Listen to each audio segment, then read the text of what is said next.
$1 billion का gold कैसे चुराया जा सकता है, यही इस कहानी का मुख्य सवाल है। ये कहानी एक ऐसे आदमी से शुरू होती है जो बाहर से देखने में एक अमीर मिलियनेयर लगता है, लेकिन असल में वह एक बहुत बड़ा मास्टर थीफ है। वह जिस चीज पर भी नजर डालता है वह चीज आखिरकार उसी के पास पहुंच जाती है। उसकी जिंदगी ऐश और आराम से चल रही थी, महंगे होटल, शानदार पार्टियां और बिना किसी डर के चोरी करना उसे लगता था कि यह सब हमेशा ऐसे ही चलता रहेगा। लेकिन कहते हैं ना, लापरवाही इंसान को मुश्किल में डाल ही देती है। उसकी पुरानी चोरियों की वजह से कुछ दुश्मन फिर से उसके पीछे पड़ गए। उन्हीं में से एक आदमी ऐसा था जिसकी टोपी उसने कभी चोरी की थी और अब वही आदमी बदला लेने के लिए उसका पीछा कर रहा था। धीरे धीरे हालात इतने बिगड़ने लगे कि एक वक्त ऐसा आया जब उसका बच पाना मुश्किल लगने लगा। हर तरफ खतरा ही खतरा था। तभी अचानक एक रहस्यमय ग्रुप सामने आता है और उसे इस मुसीबत से बाहर निकालता है। लेकिन यह मदद किसी एहसान की तरह नहीं थी। उनके पास भी अपना मकसद था। इस ग्रुप का लक्ष्य था जेल के अंदर छुपा हुआ $1 अरब का गोल्ड, और इसके लिए उन्हें ऐसे लोगों की जरूरत थी जो नामुमकिन काम को मुमकिन बना सके। यहीं से कहानी एक नए मोड़ पर पहुंचती है। अब कहानी आती है रिंगो पर। रिंगो कोई साधारण चोर नहीं है। वह डिस्गाइज बदलने में एक्सपर्ट है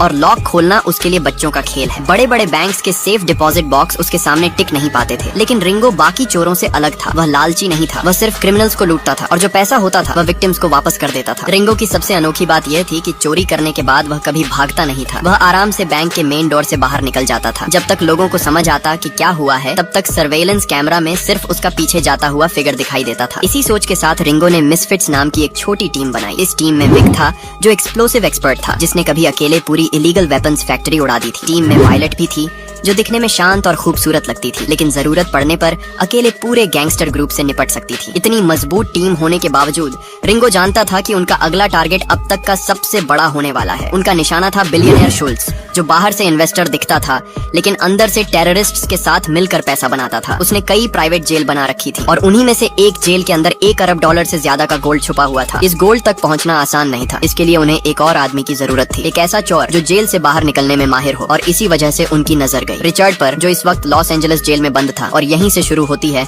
इस बड़ी चोरी की असली तैयारी। रिचर्ड कोई आम चोर नहीं था। वह चोरी की दुनिया का जाना माना नाम था। जेल में बंद होने के बावजूद उसकी प्लानिंग और स्किल्स अभी भी शार्प थी। मिसफिट्स टीम को पता था कि अगर जेल के अंदर से बाहर निकलने और फिर दोबारा जेल में घुसने का कोई रास्ता है तो वह सिर्फ रिचर्ड जानता है। उसी बीच दूसरी तरफ लॉस एंजलिस जेल में हलचल शुरू हो चुकी थी। फेडरल एजेंट्स को आदेश मिला कि रिचर्ड को एक प्राइवेट जेल में ट्रांसफर किया जाए। ये प्राइवेट जेल किसी और की नहीं बल्कि बिलियनियर शुल्ट्ज की थी। शुल्ट्ज को जैसे ही यह खबर मिली वह खुद इस ट्रांसफर को देखने पहुंच गया, लेकिन वजह कोई जिम्मेदारी नहीं थी। असल वजह थी उसकी रिमेड टोपी जो रिचर्ड ने पहले चुरा ली थी। शुल्ट्ज यह मौका हाथ से जाने नहीं देना चाहता था। वह चाहता था कि रिचर्ड उसकी प्राइवेट जेल में आए ताकि वह उससे हिसाब बराबर कर सके। रिचर्ड को भी धीरे धीरे इस बात की भनक लगने लगी थी। उसे समझ आ गया था कि खतरा पास आ रहा है। शुल्ट्ज ने रिचर्ड के एक पुराने दोस्त को पकड़ लिया और उससे पूछताछ शुरू कर दी, लेकिन वह दोस्त बेहद वफादार था। चाहे जितना दबाव डाला गया उसने कुछ नहीं बताया। गुस्से में शुल्ट्ज ने जेल के रूल्स को दरकिनार करते हुए सिक्योरिटी कैमरा का सिग्नल कटवाया और अपने आदमी से टॉर्चर करवाया। आखिरकार शुल्ट्ज को रिचर्ड की लोकेशन मिल ही गई। उधर रिचर्ड को अभी तक अंदाजा नहीं था कि उस पर नजर रखी जा रही है। जेल से बाहर निकलते ही उसने एक नया टारगेट चुन लिया। उसके सामने एक अरबपति बैठा था जिसके पास pure gold platinum diamond watch थी। रिचर्ड ने बातचीत शुरू करने की कोशिश की, लेकिन सामने वाले ने कोई ध्यान नहीं दिया। रिचर्ड ने चालाकी से उस आदमी पर ड्रिंक गिराने का नाटक किया और कपड़े साफ करने के बहाने कुछ ही सेकंड में उसकी कीमती वॉच चुरा ली। उसे लगा कि आज भी काम आसान रहा, लेकिन तभी हालात पलट गए। गार्ड्स ने उसे पकड़ लिया और पता चला कि वह आदमी कोई और नहीं बल्कि मशहूर प्रिंस एल हाली था। रिचर्ड को उसकी गलती की भारी कीमत चुकानी पड़ी। गार्ड्स ने उसे बुरी तरह पीटा, लेकिन रिचर्ड ने सब कुछ पहले से सोच रखा था। मार खाने से पहले ही वह रूम कार्ड चुपचाप दूसरी जगह छिपा चुका था। मौका मिलते ही वह प्रिंस के रूम में घुसा और वहाँ से करीब $1 मिलियन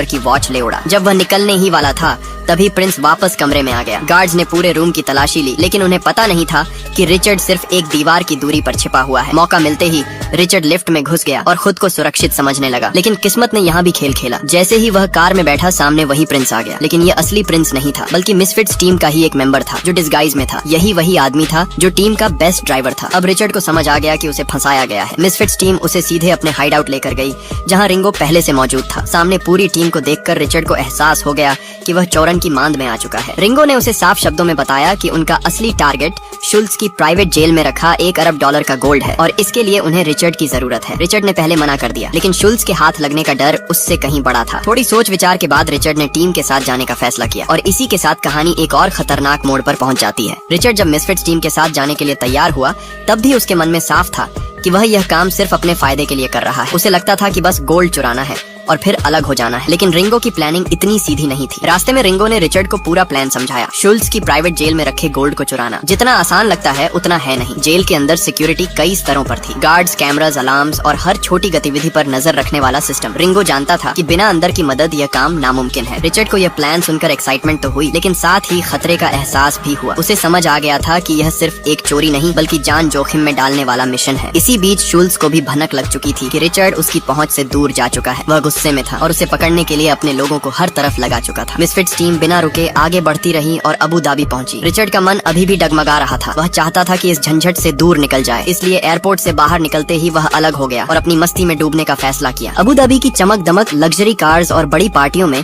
रिचर्ड खुद को खो बैठा। उसे लगा कि किस्मत एक बार फिर उसके साथ है। एक शानदार पार्टी में उसकी नजर एक अरबपति पर पड़ी जिसने ब्रांडेड वॉच पहन रखी थी। रिचर्ड ने आदत के मुताबिक अपना खेल शुरू किया और कुछ ही सेकंड में वॉच उसके हाथ में थी। लेकिन इस बार कहानी अलग थी। जैसे ही वह जाने वाला था, एक रहस्यमय महिला सामने आई। उसने न सिर्फ वॉच उसके मालिक को वापस कर दी बल्कि रिचर्ड के हाथ में बच्चों के टॉयज का एक पैकेट थमा दिया। यह सब इतना तेजी से हुआ कि रिचर्ड भी चौंक गया। जब उसने ध्यान से देखा तो उसके पैरों तले जमीन खिसक गई। वह महिला कोई और नहीं बल्कि उसकी बेटी होप थी। तलाक के बाद रिचर्ड ने सालों से उसे नहीं देखा था। अचानक बेटी को सामने देखकर उसका दिल भर आया। होप की मौजूदगी ने रिचर्ड को अंदर से बदल दिया। उसे एहसास हुआ कि वह सिर्फ अपने बारे में सोचता रहा और अपनी बेटी को अकेला छोड़ दिया। होप ने उसे बताया कि वह उसके बारे में सब जानती है और मिसफिट्स टीम के प्लान के बारे में भी। यही वह पल था जब रिचर्ड ने दोबारा रिंगो से संपर्क किया। इस बार लालच की वजह से नहीं बल्कि अपनी बेटी के लिए उसने गोल्ड चुराने के मिशन में शामिल होने का फैसला किया। लेकिन उसने एक शर्त रखी, मिशन के बाद पूरा हिस्सा उसका होगा। रिंगो ने साफ कर दिया कि मिसफिट्स टीम चोरी किया गया, पैसा अपने पास नहीं रखती, वह सारा गोल्ड चैरिटी में दे दिया जाएगा। ये सुनकर रिचर्ड फिर से पीछे हटने वाला था क्योंकि उसके लिए चोरी का मतलब सिर्फ फायदा था। लेकिन होप ने पहली बार अपने पिता से कुछ मांगा। उसने कहा कि यह काम सही कारण के लिए है और यही मौका है अपनी गलतियों को सुधारने का। रिचर्ड के लिए यह आसान फैसला नहीं था, लेकिन बेटी की आंखों में उम्मीद देखकर वह पिघल गया। रिचर्ड ने आखिरकार अपनी जिंदगी में पहली बार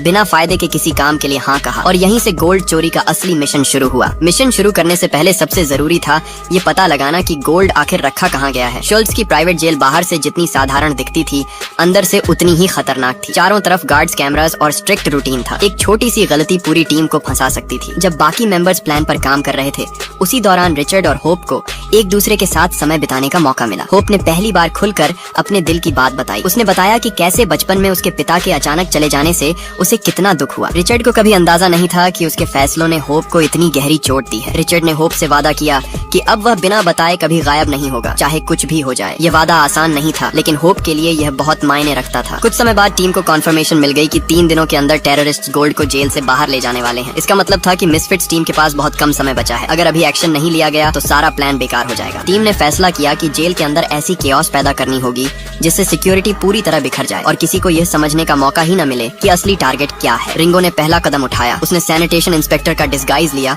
और जेल डायरेक्टर के सामने किचन की खराब हालत और पुराने ओवन की शिकायत शुरू कर दी। उसने बताया कि यह ओवन कभी भी ब्लास्ट कर सकता है और इससे जेल की इमेज खराब हो सकती है। प्रमोशन के सपने देख रहे डायरेक्टर ने बिना ज्यादा सोचे तुरंत नया ओवन मंगाने का आदेश दे दिया। यह सब प्लान का हिस्सा था। विक ने नेटवर्क हैक कर लिया और डिलीवरी को अगले दिन दोपहर के लिए स्केड्यूल कर दिया। डायरेक्टर को लगा कि सब कुछ कंट्रोल में है, लेकिन उसे नहीं पता था कि असली खेल अब शुरू होने वाला है। डिलीवरी के दिन लॉजिस्टिक्स ड्राइवर आराम से शराब पी रहा था। तभी वायलेट वहां पहुंची। मौका मिलते ही उसने ड्राइवर को लॉकर में बंद कर दिया और उसकी जगह टीम का एक मेंबर ट्रक लेकर जेल पहुंच गया। अब बारी थी रिचर्ड और विक की। दोनों मेंटेनेंस वर्कर्स बनकर जेल के अंदर घुस गए। जेल के अंदर जाते ही रिचर्ड ने पास रखी एक स्कल्पचर को लात मारी। यह गुस्से में नहीं बल्कि प्लान का हिस्सा था। उसी स्कल्पचर के नीचे आगे का रास्ता छुपा हुआ था। सब कुछ ठीक चल रहा था। तभी अचानक एक नई समस्या खड़ी हो गई। जेल डायरेक्टर खुद इंस्पेक्शन के लिए अंदर आ गया। रिंगो ने उसे रोकने की कोशिश की, लेकिन वह नहीं माना। मजबूरी में रिंगो को भी उसके साथ अंदर जाना पड़ा। डायरेक्टर की आवाज सुनते ही टीम के मेंबर्स को मशीन्स के अंदर छिपना पड़ा। तभी डायरेक्टर ने नई मशीन टेस्ट करने के लिए स्टार्ट बटन दबा दिया। कुछ सेकंड के लिए सबकी सांसें थम गईं। रिंगो ने जल्दी से सिचुएशन संभाली और कहा कि मशीन अभी पूरी तरह इंस्टॉल नहीं हुई है। अगर अभी चलाया गया तो एरर दिखाएगी। डायरेक्टर ने बात मान ली और बाहर चला गया। डेंजर टल चुका था, लेकिन असली काम अभी बाकी था। डायरेक्टर के बाहर जाते ही मिसफिट्स टीम ने राहत की सांस ली, लेकिन किसी को भी नहीं पता था कि अब समय बहुत कम बचा है। रिंगो ने मौके का फायदा उठाते हुए डायरेक्टर को गले लगाया और उसी दौरान चुपचाप उसका एक्सेस कार्ड चुरा लिया। यह वही कार्ड था जिससे जेल के रिस्ट्रिक्टेड एरियाज खोले जा सकते थे। शिफ्ट चेंज का इंतजार करते ही रिचर्ड और विक तेजी से लॉन्ड्री रूम की तरफ बढ़े। वहीं से अंडरग्राउंड वॉल्ट तक पहुंचा जा सकता था। जैसे ही वॉल्ट सामने आया, टीम को अंदाजा हुआ कि शुल्ट्ज ने सिक्योरिटी कितनी मजबूत कर रखी है। मोटे दरवाजे, सेंसर्स और लगातार एक्टिव अलार्म्स। अब प्लान का अगला हिस्सा शुरू हुआ, जेल के अंदर केओस पैदा करना ताकि कोई भी वॉल्ट की तरफ ध्यान न दे। टीम के मेंबर्स ने फूड सर्वर्स का डिस्गाइज लिया और खाने में बहुत स्ट्रॉन्ग लैक्सेटिव मिला दिया। कैदियों को कुछ पता नहीं था, उन्होंने आराम से खाना खा लिया। कुछ ही समय बाद जेल में हड़कंप मच गया। एक के बाद एक कैदी बीमार पड़ने लगे। उल्टी, दस्त और अफरा तफरी, हर तरफ डॉक्टर्स, गार्ड्स और स्ट्रेचर्स दौड़ने लगे। डायरेक्टर खुद भागता हुआ आया, लेकिन बदबू और हालात देखकर उसे चक्कर आ गया। पूरी जेल अराजकता में बदल चुकी थी। इसी मौके का इंतजार मिसफिट्स टीम कर रही थी। विक और बाकी मेंबर्स सफाई कर्मचारियों के भेष में टॉयलेट एरिया तक पहुंच गए। वार्निंग साइंस लगाए गए ताकि कोई पास न आए। होप और प्रिंस ने इन्वेस्टिगेटर्स बनकर जेल में एंट्री ली। उन्होंने कार चैसी के नीचे एक टाइम बॉम्ब लगा दिया ताकि जरूरत पड़ने पर डिस्ट्रैक्शन बनाया जा सके। अब वॉल्ट के अंदर का काम शुरू हुआ। विक ने सही जगह देखकर फ्लोर में छोटा सा होल ड्रिल किया। जैसे ही टाइमर 3 सेकंड पर पहुंचा, उसने बॉम्ब नीचे फेंक दिया। जोरदार धमाका हुआ, लेकिन केओस के शोर में किसी ने ध्यान नहीं दिया। वॉल्ट खुल चुका था। विक ने ट्रॉली अंदर धकेली और गोल्ड ब्लॉक्स भरने शुरू किए। रिचर्ड ने तेजी से काम किया, लेकिन उसी वक्त विक की नजर एक सर्वेलेंस कैमरा पर पड़ी। उसने पैनिक नहीं किया, बल्कि गोल्ड ब्लॉक के साथ कैमरा की तरफ देखकर फोटो खींची। ये कोई मजाक नहीं था। सिस्टम हैक करके सर्वेलेंस स्क्रीन पर वही स्टैटिक इमेज चला दी गई। लेकिन शुल्ट्ज को जैसे ही खबर मिली, उसने तुरंत वॉल्ट की लाइव फीड देखने का आदेश दिया। स्क्रीन पर गोल्ड सही सलामत दिख रहा था, इसीलिए उसे कोई शक नहीं हुआ। लेकिन शुल्ट्ज ज्यादा देर शांत नहीं रहा। शक के चलते उसने दोबारा स्क्रीन देखी। अब उसे लगा कि इमेज हिल नहीं रही है। घबराकर वह खुद वॉल्ट की तरफ भागा, लेकिन तब तक बहुत देर हो चुकी थी। मिसफिट्स टीम वॉल्ट को साफ कर चुकी थी। शुल्ट्ज ने गुस्से में पूरी जेल सील कर दी। किसी को भी बाहर जाने की इजाजत नहीं थी। उसी दौरान एक पेशेंट स्ट्रेचर बाहर निकाला गया। शुल्ट्ज की नजर उस पर पड़ी, लेकिन उसे नहीं पता था कि स्ट्रेचर पर पड़ा कैदी असल में विक था। तभी स्ट्रेचर से एक छोटा गोल्ड ब्लॉक नीचे गिर गया। शुल्ट्ज समझ गया कि कुछ गड़बड़ है। उसने सभी एम्बुलेंसेज रोकने का आदेश दिया। उसे पूरा भरोसा था कि रिचर्ड और उसकी टीम अभी जेल से बाहर नहीं गई है। जांच चल ही रही थी। तभी शुल्ट्ज को एक और खबर मिली। उसके आदमियों ने दावा किया कि उन्होंने रिचर्ड की बेटी को पकड़ लिया है। ये सुनते ही शुल्ट्ज के चेहरे पर मुस्कान आ गई। उसे लगा कि अब रिचर्ड को अपने इशारों पर नचाया जा सकता है। लेकिन उसी वक्त पास में खड़े 2 लोग उसका ध्यान खींचते हैं। उन्होंने प्रोटेक्टिव सूट्स पहन रखे थे और खुद को टॉक्सिक गैस क्लीनिंग कंपनी का स्टाफ बता रहे थे। उन्होंने कहा कि जेल के अंदर गैस लीक का खतरा है और एरिया खाली कराना जरूरी है। शुल्ट्ज को कुछ समझ नहीं आया, लेकिन हालात पहले से ही खराब थे। इसी बीच एक कार तेज रफ्तार में शुल्ट्ज के पास से गुजरती है। शुल्ट्ज की नजर कार पर पड़े गोल्ड पर पड़ जाती है और वह समझ जाता है कि यही असली एस्केप प्लान है। वह बिना समय गंवाए अपने लोगों को कार का पीछा करने का आदेश देता है। शुल्ट्ज को नहीं पता था कि जिस कार का पीछा हो रहा है वह सिर्फ डिस्ट्रैक्शन है। कार चला रहा प्रिंस था, जो मिसफिट्स टीम का ही हिस्सा था। वह जानबूझकर कार को ऑपोजिट डायरेक्शन में ले जाता है, यहाँ तक कि सीधे डेजर्ट की तरफ। तेज रफ्तार चेस शुरू हो जाती है। शुल्ट्ज को लगता है कि अब वह जीत के बहुत करीब है। कार रुकते ही वह खुद आगे बढ़कर ट्रंक खोलता है, लेकिन अंदर कुछ भी नहीं होता। उसे उसी पल एहसास हो जाता है कि उसे एक बार फिर धोखा दिया गया है। उधर असली टीम अभी भी जेल के अंदर मौजूद थी। रिचर्ड और बाकी मेंबर्स ने स्कल्पचर को कास्टिंग मोल्ड की तरह इस्तेमाल किया। ओवन में गोल्ड को पिघलाया और फिर लिक्विड गोल्ड को मोल्ड में डाल दिया। कुछ ही देर में एक बड़ी गोल्ड स्टैच्यू तैयार हो गई। उसके बाद टीम ने स्टैच्यू पर पेंट कर दिया ताकि वह डैमेज्ड ऑब्जेक्ट जैसी लगे और रिपेयर के बहाने उसे ओपनली डायरेक्टर के सामने पेश किया। डायरेक्टर को जरा भी शक नहीं हुआ। उसने पेपर वर्क पूरा किया और टीम को जेल से बाहर जाने की अनुमति दे दी। शुल्ट्ज गुस्से से पागल हो चुका था। वह गन निकालने ही वाला था कि अचानक गार्ड्स ने उसे घेर लिया। उसे समझ में ही नहीं आया कि क्या हो रहा है। तभी सामने आया असली सच। प्रिंस कोई नकली नहीं बल्कि असली प्रिंस एल हाली था। एक्शन शुरू होने से पहले ही उसने अपने गार्ड्स को सीक्रेटली पोजीशन कर दिया था। जैसे ही शुल्ट्ज ने हथियार उठाने की कोशिश की, गार्ड्स ने उसे तुरंत काबू में कर लिया। शुल्ट्ज अब पूरी तरह फंस चुका था, लेकिन उसे अभी भी लग रहा था कि उसकी आखिरी चाल बाकी है। वह अपने आदमियों को रिचर्ड की बेटी से निपटने का आदेश देता है, लेकिन अगले ही पल उसके सामने वायोलेट खड़ी होती है, जिसे उसने होप समझ लिया था। असल में वायोलेट को जानबूझकर पकड़े जाने दिया गया था। बंधी होने के बावजूद वायोलेट ने कुछ ही पलों में शुल्ट्ज के सभी आदमियों को ढेर कर दिया। अब शुल्ट्ज के पास कोई रास्ता नहीं बचा था। शुल्ट्ज के सामने अब सिर्फ रिचर्ड और उसकी टीम खड़ी थी। वायोलेट ने अपने विरोधियों को खत्म कर दिया था और अब कोई भी उसे रोक नहीं सकता था। शुल्ट्ज ने हार मानने से पहले लास्ट कोशिश की, लेकिन प्रिंस के गार्ड्स ने उसे काबू में कर लिया। मिशन के आखिरी हिस्से में मिसफिट्स टीम ने वॉल्ट से गोल्ड निकालकर सीक्रेटली चैरिटी के लिए भेज दिया। उन्होंने एक भी पैसा अपने पास नहीं रखा। अबू धाबी की स्ट्रीट्स में अब केओस खत्म हो गया, लेकिन मिसफिट्स टीम ने अपने डिस्गाइज और क्लेवर ट्रिक्स से अथॉरिटीज का ध्यान भटकाया। कोई नहीं जान पाया कि गोल्ड चोरी हो चुका है। रिचर्ड ने रिंगो और बाकी टीम मेंबर्स को धन्यवाद कहा और वादा किया कि वह आगे कभी सेल्फिश तरीके से काम नहीं करेगा। इस तरह $1 बिलियन गोल्ड की चोरी पूरी हुई, लेकिन बिना किसी मौत और बिना किसी शोर के। अगर मजा आया तो लाइक मारो, सब्सक्राइब करो और बेल दबाओ, वरना अगली चोरी तुम्हारे बिना होगी। और ट्रस्ट मी, तुम मिस नहीं करना चाहते।